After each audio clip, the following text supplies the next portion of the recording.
the exchange of information.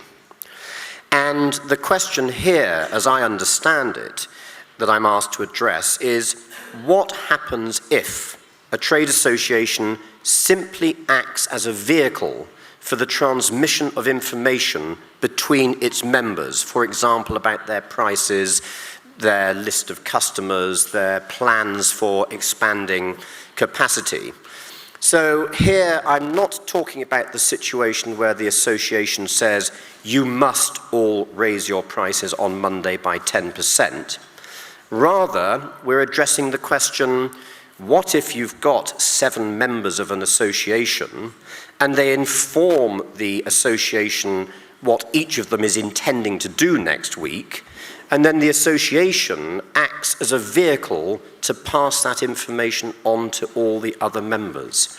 And the really rather fascinating competition law question is, can the exchange of information in itself, in and of itself, lead to an infringement of competition law?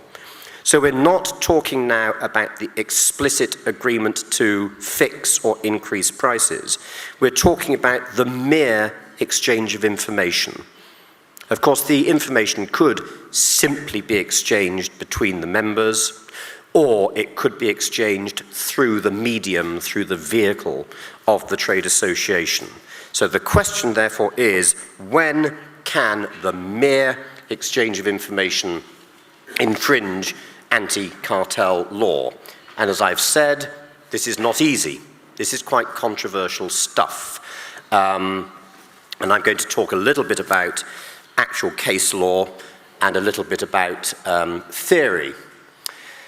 Now, the first point to make is that very often, if you find a price-fixing agreement, if you find a market-sharing agreement, if you find an agreement to allocate quotas to particular producers of a product, you will quite often find, as part of a complex cartel, that one of the features of the cartel was the exchange of information. But in that situation, probably the reason that people are exchanging information is that it is a way of monitoring and policing and enforcing the cartel. If 7 of us have agreed to increase prices, then we will also agree to send price lists to each other or details of recent commercial transactions so that you know that I am complying with the cartel and I know that you are complying with the cartel. So as I say, in that situation, the exchange of information is actually part of the machinery of enforcement.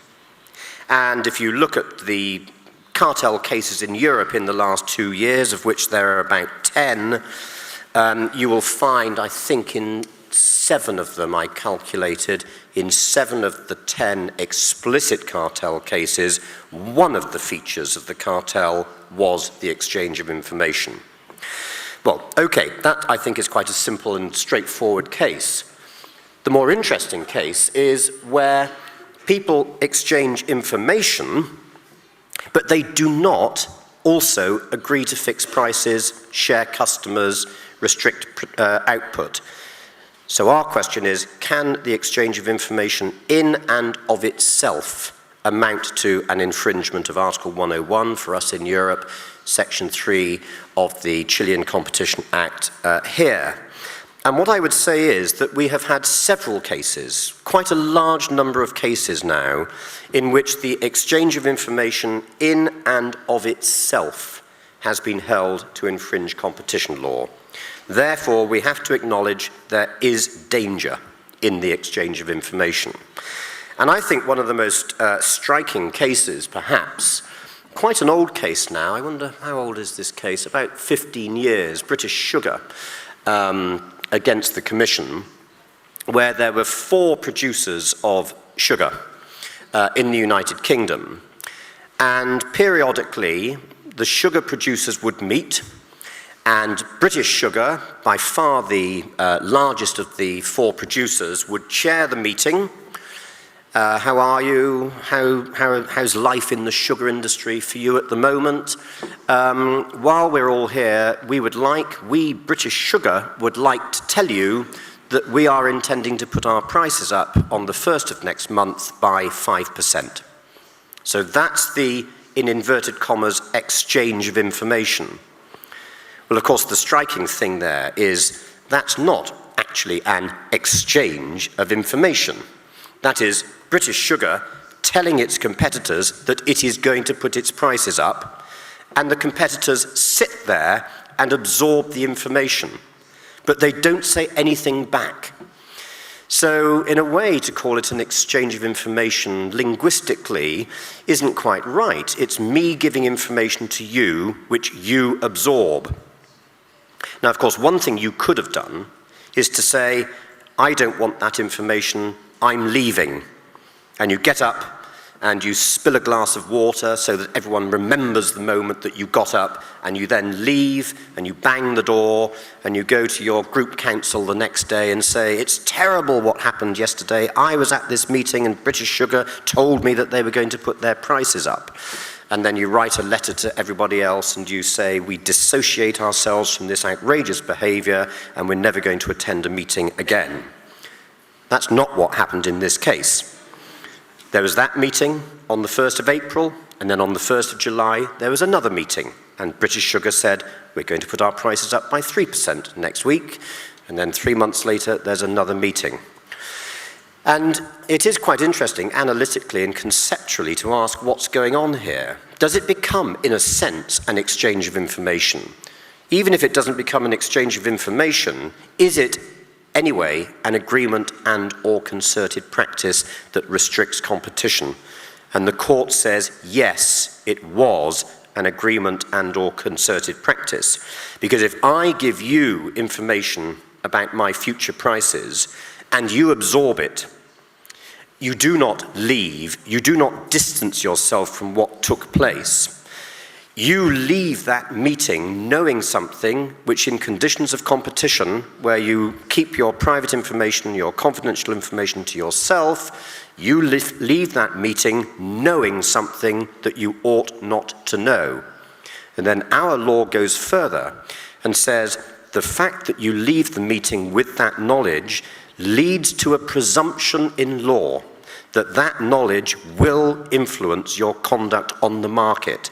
Therefore, attendance at the meeting can lead to, I suppose in the language of your section, it might tend to have the effect of restricting competition. So we have clear law on this. And it actually means, of course, it's really the provision of one-way information to others, which others are presumed to rely and act upon. And that can be illegal. And I could cite 4 or 5 or 6 other cases where exactly the same analysis has been applied. Let's think of some other cases. Some of you will have heard me talk about T-Mobile when I gave a talk on Monday, and so I won't go into detail about it now. Suffice it to say that 5 operators of mobile telephony in the Netherlands had a meeting to discuss legitimate issues of fraud within the industry. At the meeting, when the legitimate business was over, they then started talking about other things.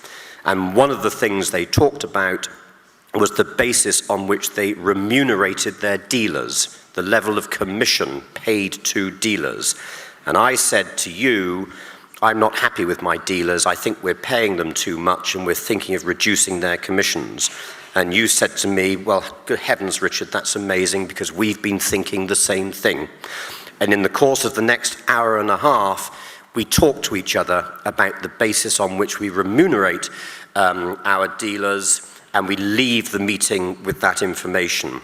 We didn't agree to fix prices, we just left with information that we would not otherwise have had.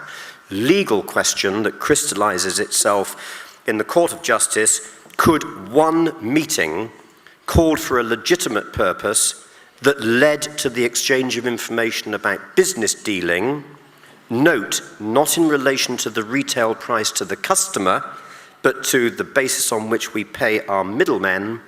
Query, could that amount to a concerted practice that had the object of restricting competition? Answer, in law, yes, it could amount to an infringement, and it's a single meeting, so I think it's a very striking case.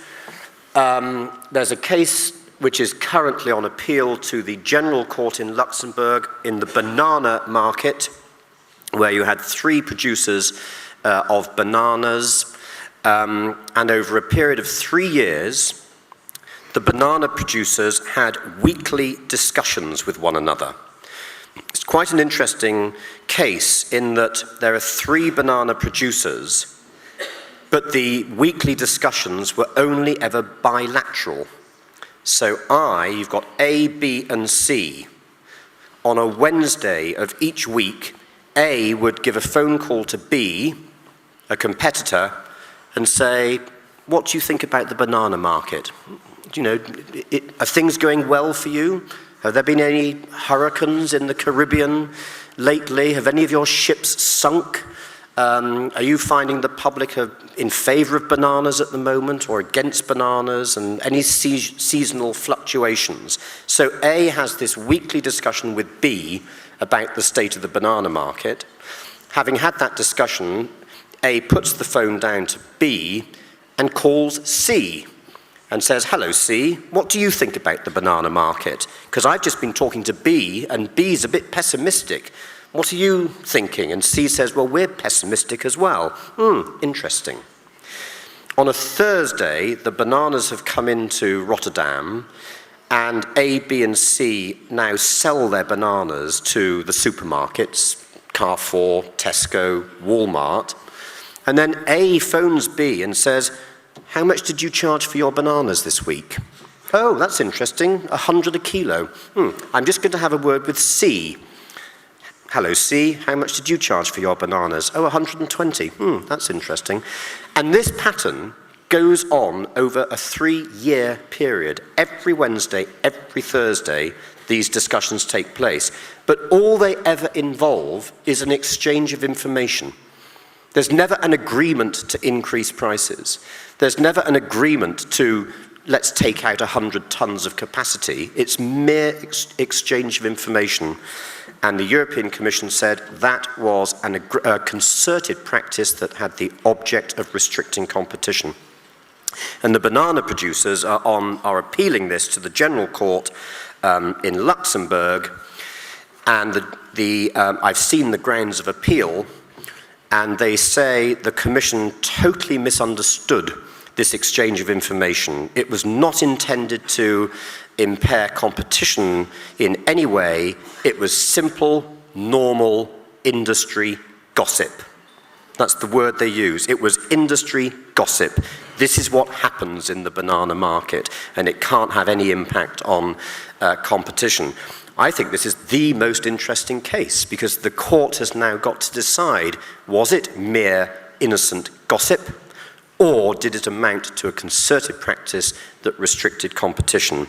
I think I know what the answer is going to be. I do not have any optimism for the banana producers in that case. I think it looks very strange behaviour.